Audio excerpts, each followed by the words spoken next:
Senza comunione non c'è annuncio del Vangelo. Ha concluso con questo messaggio Monsignor Tanasini la visita pastorale nelle comunità dell'ambito di Santa Margherita Ligure, San Michele e Portofino.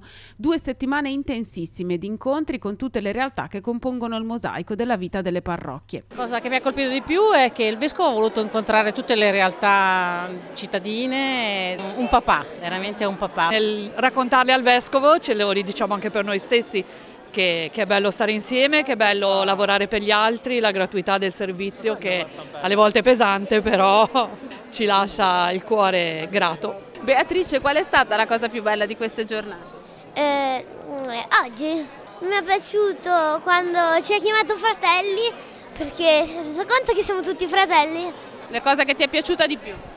Vedere tutti che venivano a messa, che si mettevano davanti, che eravamo tutti insieme, tutti felici. La visita si è conclusa con la Santa Messa, concelebrata da tutti i sacerdoti dell'ambito e animata dai cori di tutte le parrocchie. È stata una bellissima esperienza, non priva di difficoltà mettersi d'accordo quando veniamo tutti comunque da esperienze e sensibilità di canto differenti.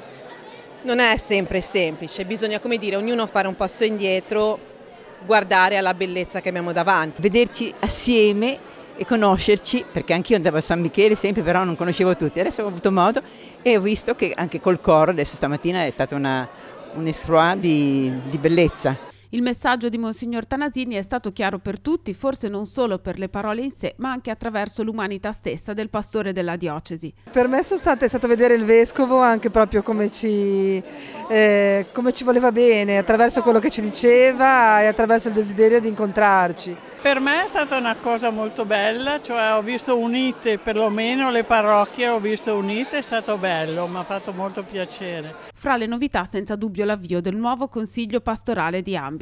Secondo me il lavoro insieme porterà dei frutti veramente grandi.